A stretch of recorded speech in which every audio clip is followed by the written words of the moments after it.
All right, the final day of Nogi Pans is a wrap. We have some new Nogi Pan champions crowned. We're gonna break down all of the best action that went down in the final day here at the Nogi Pan Championship. The first thing I wanna talk about is 6 of the 9 female black belt finals featured a European athlete. There were 5 females who made it to the finals in John and Goodman, both the absolute and middleweight final. Anna Mayordomo, Zara Di Stefano, and Sala Samola and Annabelle Lopez. 3 of the 6 ended up taking home the gold, so an incredible performance from the European females here at Nogi Pans. It's kind of great seeing a new region kind of emerging. Obviously, we talked about the European Jiu-Jitsu scene a lot. We've always said it's the next one up, and it's kind of coming to fruition now. We're seeing more and more European athletes making it deep. The first one we got to talk about specifically is Sala Samola. Joe, go ahead and break how her match went down for us. Sala ended up having the quickest match of the finals. Super impressive. She showed why she is reigning world champion. She won it last year. She has one of the most dangerous close guards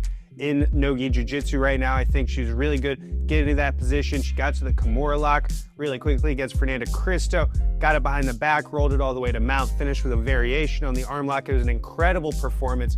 She is an absolute killer once she gets to the close guard. She won here. She set herself up to be the favorite once we head to Nogi Worlds later this year. Sala from Finland got it done today. Yeah, she's going to be the returning Nogi World Champion also. So now she got Nogi Pans Championship added to that, and she'll definitely be looking to defend her title at the Nogi Worlds later this year. But another girl I want to talk about is Annabelle Lopez. Annabelle went up against Erin Harp in the final. Both these girls we know can scrap, and it did not disappoint. You know, a back and forth battle. Erin Harp got the takedown early. Annabelle ended up sweeping. They ended up back on the feet. Annabelle pulls, sweeps again, goes ahead 4-2 to get the win in the final. So a great performance from her. But then the other female European who took home gold, Anna Mayordomo. Go ahead and talk to us about that one.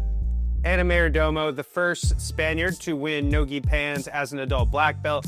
Incredible. She had a great run yesterday where it was all submissions up into the finals. She had a super tough match against Tainara Victoria. Tainara, just to show you how tough she is, she won Gi Pans, ended up beating Maisa earlier this year. She's had an awesome 2025, and she was right at home with all the heel hooks. There was a lot of great exchanges, but there was some early great work and some heel hook looks from Anna Mayordomo. They ended up making the difference. She got it done by advantages. It was a super close, exciting match. You didn't see it, go back, take a look. Everything's on the Flow archives. All the matches are on FloGrappling. Make sure you check them out. But that was a great performance from Anna Mayordomo. I'm expecting big things from her continuing through the end of this year, through next year. She is a rising star in this game. I'm really excited to see what's next for her. Definitely. And then another girl I want to talk about is Njana and Goodman, because Njana and Goodman found herself in the middleweight final and the absolute final. Both finals didn't go her way. She ended up taking double silver, but I thought she had an incredible performance against Sarah and against Gabi. Obviously, Gabi's a beast. She's kind of the queen of the female divisions for a reason, but her match with Sarah was very back and forth. It showed that Njana is super game, but not to take anything away from Sarah, because Sarah did end up getting the win, had a great performance there. Talk us through how Sarah was able to turn the tables and kind of get the win there. Sure, it was a late exchange for the takedown that ended up being the critical moment of the fight. Sarah got it done late. Even for a rookie, she shows so much maturity. You can see that she's just grown up around this game forever with her parents both being world champions. She is looking for her first black belt world title later this year. She had an awesome scrap with Njana. I would love to see them run that back later this year at Nogi Worlds, potentially, or wherever. It would be awesome. Sarah, congratulations, first Nogi major, 1 for 1. All right, but next we got to talk about the 2 double gold champions of Nogi Pans, starting first in the men's division, where we saw Roosevelt Souza capture double gold in his division, the ultra heavyweight division. He ended up going against Helder Jose. It was a tightly contested match back and forth, but Roosevelt ended up being able to get the pass to mount late, kind of rode out the time, got the win there. And then in the absolute final, he took on Patrick Gaudio. And this was a little bit more of the same, a tight match back and forth, but Roosevelt ended up getting the victory, secured the double gold. I know he's proud of that. It's an incredible feat, not just to win a division in the black belt ranks, but to win double gold in the absolute, your division, and at an IBJJF major. But tell us a little bit about how Gabi got it done for double gold. Gabi always looks incredible. This was no exception. She is the apex predator of women's jiu-jitsu. She took on Maria Barboza and Njana Goodman today, and her fights have started to kind of look the same, where she'll get into some exchanges with these girls, but then there's one moment where just she strikes like a cobra and is able to find a great footlock like she got against Njana or against Maria. She had a great move all the way to mount, and then she showed off her ability to create pressure, got the tap from mount. From there, it was an all submissions performance through the tournament. I think it might have been like 5 minutes of mat time total. Unbelievable performance from Gabi Pessanha, who continues to just rack up more and more double golds for her legacy. She's unstoppable. She's a juggernaut. She's the best. Another great performance, one of the best performances of this Nogi Pans came from Marco Mendez. Marco Mendez went all submissions through his journey to win gold at Nogi Pans. In the final, he had Cameron Malat. He ended up snagging this wild armbar, just kind of came out of nowhere. I almost thought he was gonna enter the legs, and then next thing you know, Cameron Malat's arm is fully extended. A brutal submission, to be honest, but Marco Mendez looked incredible at Nogi Pans. A couple people who looked absolutely incredible today include Maeza Bastos, who put up 34 points in her finals match against Andrea Jordan to get the win there. Incredible to score that many points against anybody, but in a finals is absolutely unreal.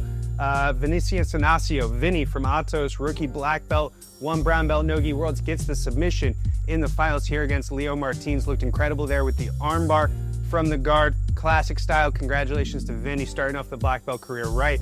And then Marcelo Fausto. This was a crazy fight at middleweight where he got into the reverse close guard basically immediately and then got in on this crazy inverted toe hold for the submission. You don't see that one every day, but you saw it in the finals here against Mahmoud Jabir, who had a great tournament himself.